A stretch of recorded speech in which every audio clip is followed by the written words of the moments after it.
साहु चोर चिन्है नहीं, अंधा मति काहीन। पारख बिना विनाश है, कर विचार हो भी। नमस्कार दोस्तों, मैं अविनाश दास रेशनल कबीर यूट्यूब चैनल में आप सबका हार्दिक स्वागत करता हूं। साथियों, यदि आप चैनल को सब्सक्राइब नहीं किए हैं, सब्सक्राइब जरूर करें और शेयर करके अपने सभी ग्रुपों में सभी साथियों तक पहुंचाएं। इस चैनल का उद्देश्य किसी भी धर्म, जाति, वर्ग या व्यक्ति विशेष को आहत पहुंचाना नहीं है। इस चैनल का उद्देश्य है जन जन में जागृति पैदा करना, वैज्ञानिक सोच पैदा करना, तर्कशीलता पैदा करना, बुद्धिजीविता पैदा करना और धोखा देने वाले पाखंड, आडंबर, अंधविश्वास, इन सब चीज़ों से मनुष्य के मन को निकालना। और साथियों, जो मानव के बीच में नफरत की दीवार है उसको ख़त्म करना, यही इस चैनल का उद्देश्य है। इसलिए इस समाज के हितकारी और देश के हितकारी उद्देश्यों वाला इस चैनल को आगे बढ़ाने में आप सब कोई अपने अपना भागीदारी निभाएं और जो है चैनल को आगे बढ़ाने में मेरी मदद करें। साथियों, सदगुरु कबीर साहब की एक साखी मैंने आपसे कही है, इसका मैं संक्षेप में अर्थ करता हूँ। इसके बाद आज के प्रसंग, मनुस्मृति के आज के प्रसंग पर हम चलेंगे। सदगुरु ने कहा, साहु चोर चिन्है नहीं, अंधा मति काहीन। पारख बिना विनाश है, कर विचार हो भीन। सदगुरु कहते हैं कि जो मति का हीन है, मति अर्थात बुद्धि, निर्णायक बुद्धि के अभाव में जो ग्रसित है, जो व्यक्ति अंधा मति का है, हीन बुद्धि का है, वो क्या करता है? वो साहू को और चोर को नहीं पहचान पाता है। यहाँ पर साहू का मतलब ये न समझिए कि ये जो है एक जाति विशेष तेली के लिए कहा जा रहा है, क्योंकि तेली जाति अपने आप को साहू लिखता है। साहू का अर्थ होता है दोस्तों सीधे सरल आदमी, सज्जन आदमी, ईमानदार आदमी। वैसे भी तेली समुदाय में सीधे सरल आदमी, सज्जन आदमी, ईमानदार आदमी बहुत संख्या में होते हैं। मैं ये नहीं कहता कि इसमें चोर बदमाश एक भी नहीं है। गलत संस्कार में पढ़ करके कोई हैं भी, चोर बदमाश भी हैं, लेकिन ये शब्द का अर्थ जो है सज्जन और ईमानदार ही होता है दोस्तों। तो सदगुरु ने कहा कि सज्जन और ईमानदार जो आदमी है उसको और चोर को अलग अलग पहचान पाना मुश्किल होता है।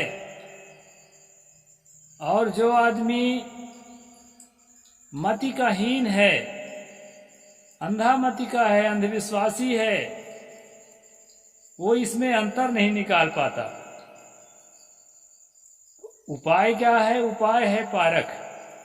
पारख कहते हैं दोस्तों निरख परख करके, खोज करके, तलाश करके, प्रयोग करके, परीक्षण करके सच्चाई तक पहुंचने का तरीका, इसको पारख कहा जाता है।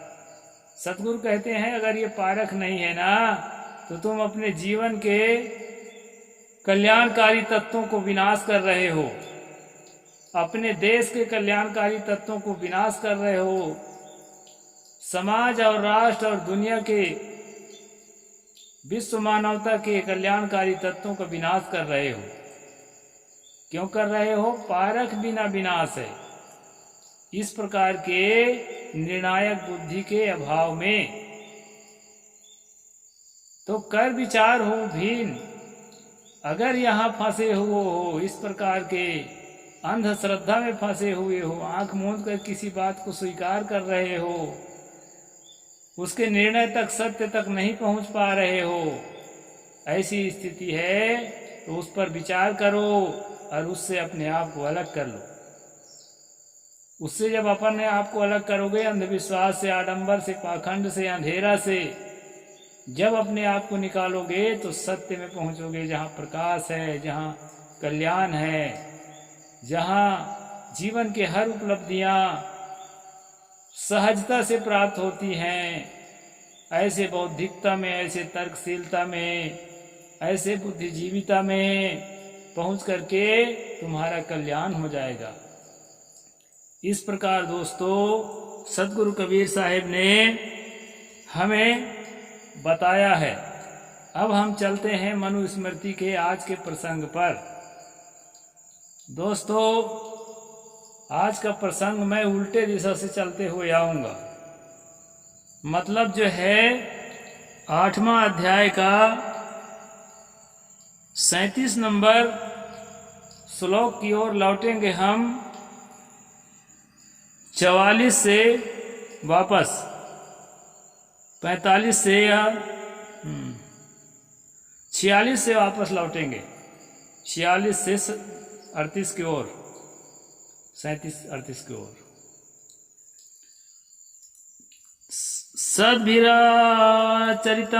यत्याधार्मिकैश्चै द्विजातिभिः तदेत कुल जातीनां विरुद्धं प्रकल्पयेत्।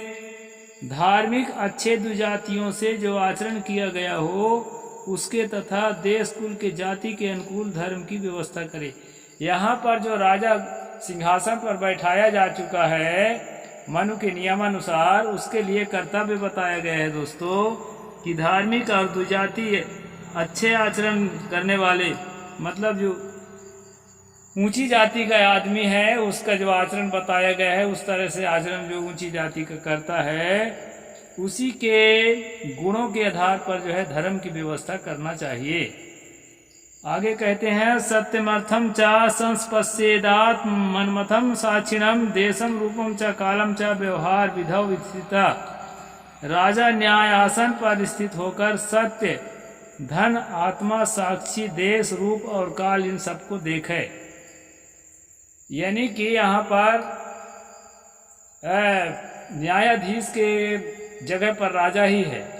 वैसे प्राचीन राजतंत्र में राजा ही न्यायाधीश होता था, मुख्य न्यायाधीश। उसके अलावा कभी कोई प्रतिनिधि रूप में न्यायाधीश भी बैठाता था। तो इस प्रकार जो है यहाँ कहा है कि न्याय के आसन पर बैठ करके सत्य, धन, आत्मा, साक्षी, देश, रूप और काल इन सब को देखे।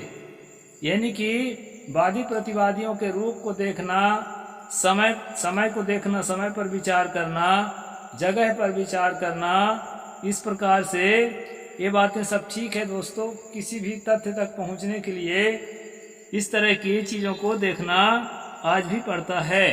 यथा नयत तैर्मृगस्य मृगयुः पदम नयेत तथा नुमानम धर्मस्य नृपति पदम। जैसे व्याध गिरे हुए लहू के द्वारा मृग के स्थान तक पहुंच जाता है, वैसे ही राजा हनुमान के द्वारा धर्म के तत्व तक पहुंच जाए। यहाँ पर अभी हम जो, इसलिए मैं उल्टे तरफ से जा रहा हूँ कि ये प्रसंग ही वैसा है। यहाँ पर जो हमने कहा कि धन को देखकर, सत्य को देखकर, आत्मा का साक्षी से और देश, काल और रूप इन सब को देख करके सुराग जो भी मिलता है उसका निर्णय लेते हुए सत्य तक पहुंचा जाए, जो भी घटना घटी है। जैसे यहाँ पर बताया है कि जो शिकारी होता है वो घायल होकर के जो मृग जो है भाग गया है तो उसके लहू टपका है, उसके सूंघते सूंघते उसके खून के, और उसी को आधार पर जो है जहाँ पर वो घायल मृग जाकर मरा है वहाँ तक वो शिकारी पहुँचता है। इसी प्रकार जो है न्याय की प्रक्रिया है, किसी सुराग को लेकर के और उसका निरीक्षण परीक्षण किया जाए, ऐसा यहाँ मनु कह रहे हैं। नोत्पादेत स्वयं कार्यम राजा नाप्यस्य पुरुषः न च प्रातीतमान्येन ग्रसेदर्थम कथंचनम।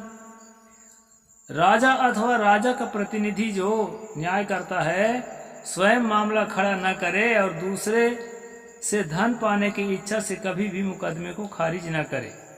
यहाँ बढ़िया बताया गया है दोस्तों कि लालच में पड़ करके भ्रष्टाचार का सहारा ना ले और जो है स्वयं बखेड़ा खड़ा नहीं करना चाहिए। उसको जो बखेड़ा आया है उसी पर विचार करना चाहिए और जो है पैसे के लोभ में पड़ करके मुकदमा को खारिज नहीं करना चाहिए।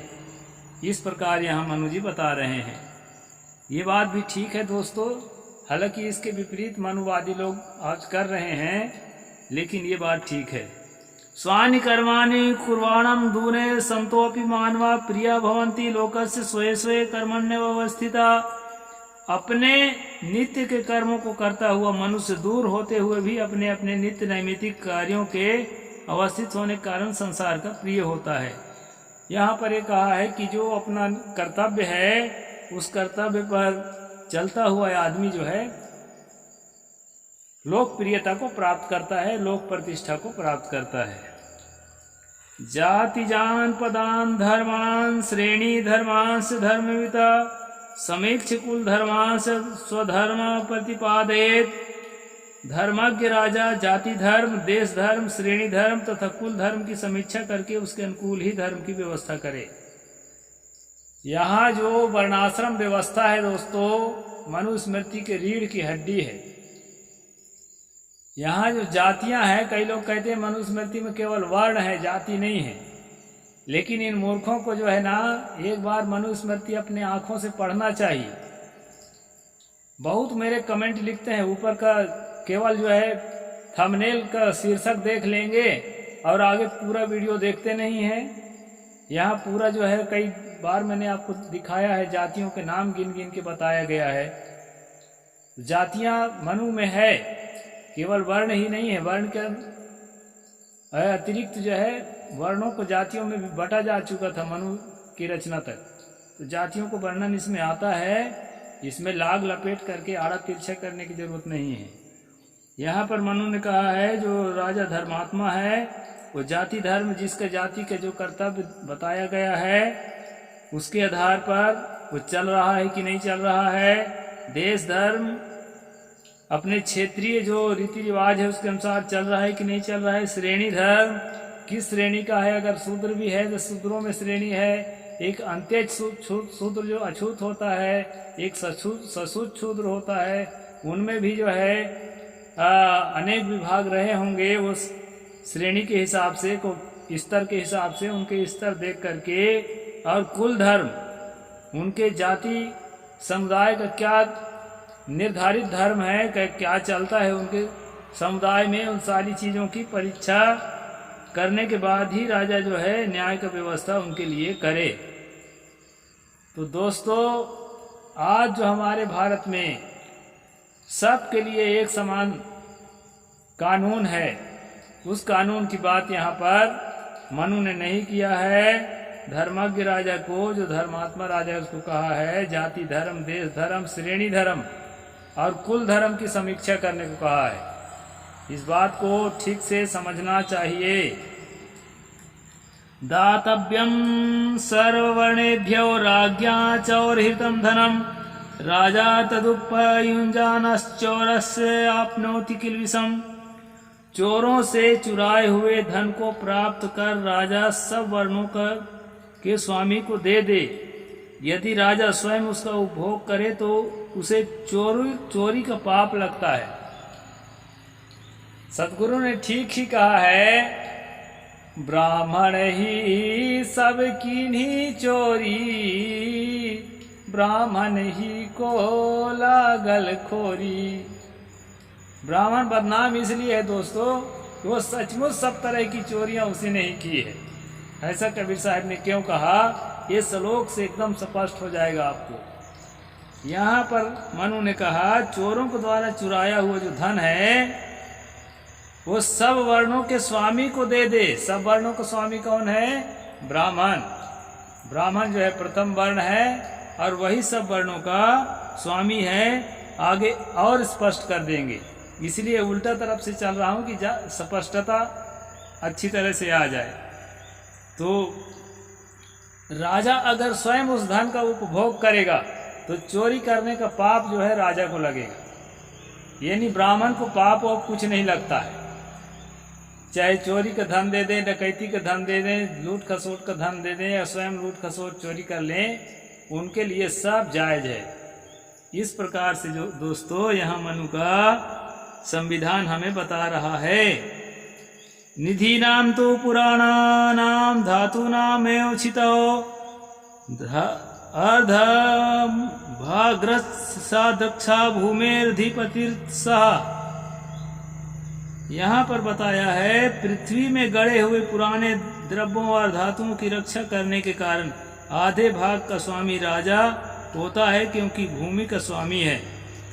धरती में अगर गड़ा हुआ धन मिलता है, कई जगह पुराने जमाने का गड़ा हुआ धन मिल भी जाता है, आज भी मिल जाता है, किलाओं में मिलता है या कहीं भी अन्य जगह भी मिल जाता है। तो इस प्रकार धन अगर मिलता है तो मनु कहते हैं कि उस धन में जो है भूमि के जो मालिक है उसी का पूरा अधिकार नहीं होना चाहिए। किला का जो मालिक है उसी का पूरा अधिकार नहीं होना चाहिए। उसमें आधे का अधिकार राजा का भी है, क्योंकि राजा जो है उस भूमि का स्वामी है।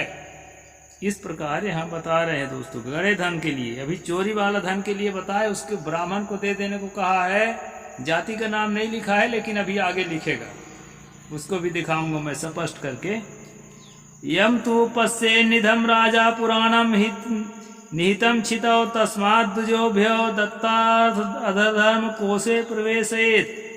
पृथ्वी में गड़े हुए प्राचीन धन को देखे तो राजा उसमें से आधा ब्राह्मणों को दे, आधा अपने खजाने में रखवा दे। ये बताओ, उसमें भी आधा, मैंने अभी गलत बोला था कि आधा जो है उसको देना है, किसको?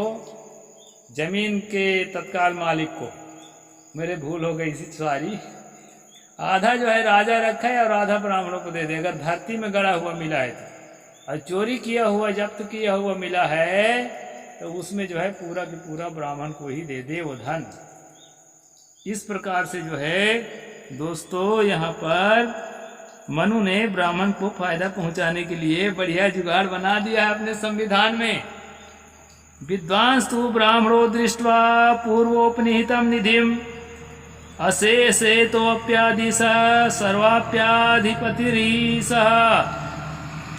विद्वान ब्राह्मण पहले से रखे हुए धन का संपूर्ण ले ले, क्योंकि वह सबका स्वामी है। ये बात है। इस जगत का, इस संसार का जो स्वामी है जगत गुरु ब्राह्मण, मनु के हिसाब से पहले से रखा हुआ जो धन है अब उसका स्वामी नहीं है, स्वामी कोई साबित नहीं हो रहा है। यह न्यायकर्ता किसी तरह किसी को स्वामी साबित नहीं होने दे रहा है। ऐसी स्थिति में वो संपूर्ण धन का मालिक कौन होगा? ब्राह्मण होगा। यहाँ स्वयं लिखा है विद्वान ब्राह्मण पहले से रखे हुए धन को संपूर्ण ले ले, क्योंकि वह सबका स्वामी है। इस संसार का स्वामी ब्राह्मण ही है। बार बार जो है मनु इस बात को बताते हैं। इसलिए जितने जायज नाजायज, लीगल इलीगल, कानूनी गैर कानूनी जितना काम ब्राह्मण करता है उसके लिए सब धर्म सम्मत है दोस्तों, और बाकियों के लिए धर्म सम्मत नहीं है। इस प्रकार मनु स्मृति के आज का श्लोक एपिसोड मैं यहीं पर पूरा करता हूँ। साहेब बंदगी। जय भीम, जय जोहार, जय भारत।